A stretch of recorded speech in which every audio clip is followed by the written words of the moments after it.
Hello, everyone. Today I will be talking about stoicism. So it's a little bit more of a, how would you say it, a more serious topic, I would say. But the reason I came onto this was because on TikTok, I've been seeing a lot of videos about like stoicism and how you should never give up, and real winners are the losers who never quit, and things like that. That idea isn't completely right when it comes to stoicism. They kind of larped it, to be fair, because what they're skipping a pretty important part about it, actually.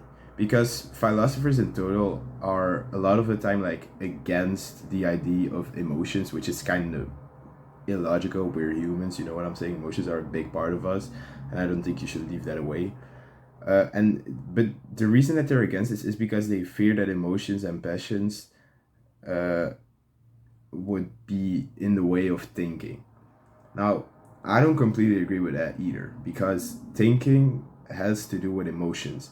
If you wouldn't have emotions, yeah, sure, you could think, but you wouldn't be able to have like the insights people with emotions would have, if you understand what I'm saying. But still, it would be like very different. But I feel like you couldn't have all the ideas someone with emotions could have, and also not all the ideas that someone without emotions could have, if you understand what I'm saying. Okay. But so that's also the thing with stoicism.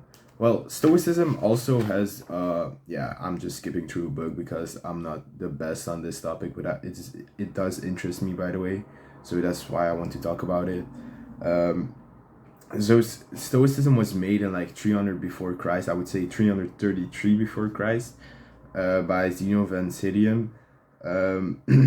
So what it actually, no, wait, yeah, it's made from Stoa, uh, which is a open gallery where the followers of the idea came together, and the maker of that is Zeno of Antidium from 333 before Christ.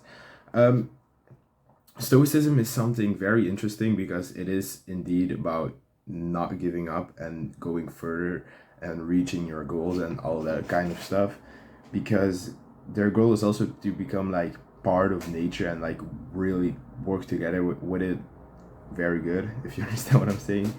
And it also has to be like, it also, and nature is like seen as like an ideal order, so we have to become like an ideal order. So the problem with it is it's not human.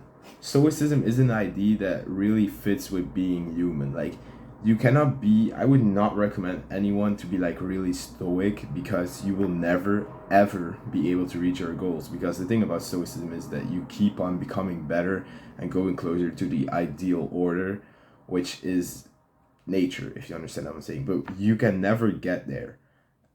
The reason why I have a problem with this is because you will never be able to truly be happy. Being happy is, in my opinion, something very important in life.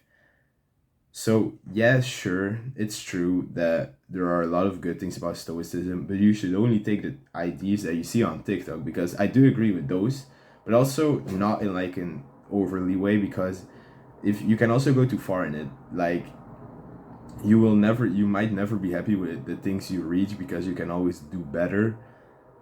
But the thing is, after life, there's nothing else. Like, or that's what most people think, or you know, after life you don't, or you believe in like a higher being or something. I do mostly. It's difficult for me as well, but let's not talk about that. um After life, for most people, they don't believe there's anything. So why would you work your entire life to reach like the perfect form of order, which you will never reach? And yeah, sure, you'll die, and then you just die. Don't get me wrong. There's nothing wrong with dying. Dying is something that's normal to exist. You would never want to live forever. And also, I'm not saying that anyone should try to make death come sooner, because I don't know. It's just, sure, you have big problems, but you can always still try to solve them. But it's I'm not here to talk about that. The problem is, if you work your entire life to get somewhere, you might forget to have fun in your life. And life doesn't have a purpose. I mean, life does have a purpose. It's the one that you give it. Is the one that you give it. Do you really want the purpose of life for you to just be constantly working to become a better version of yourself, just to be happy on like some very few occasions? That's the reason why you should not completely be stoic, because you can still believe in the idea a little bit, but still sometimes have fun, because a lot of the times fun will be in the way of becoming better. Like imagine you want to go out a day with your friends to have some fun. I'm not even talking about like doing alcohol or something like that. I'm just talking in total. Like you might just want to go out to do something with your friends, and there's nothing wrong with that. But people, if you're like really stoic, you might not think it's a good idea to do that, because you think that you should keep on working to be part of the ideal order, if you understand what I'm saying. So stoicism, in the end, there's it's a decent idea, but it's something very inhuman. So that's why you should not try to be like completely stoic. And also, if you want to see more of these kind of videos, like, subscribe, and yeah, if you understand what I'm saying, because I will probably, if this video does good, I probably will make more videos about philosophy or something. But also, there's one more thing, someone else that I think might even be better. You've probably heard of it, and you might have like misunderstood it. It's Epicurus. Epicurus made Epicurism. It's an idea where luck is the most important thing in life. No, I'm not talking about like luck in casinos or something. It's not about luck when the mathematical not working idea, if you understand what I'm saying. It's luck from like being happy and those kind of things. He even says that it's important to like have pizza in your stomach so that you eat good. But something else, like you could say that is like hedonism, but I wouldn't say that completely.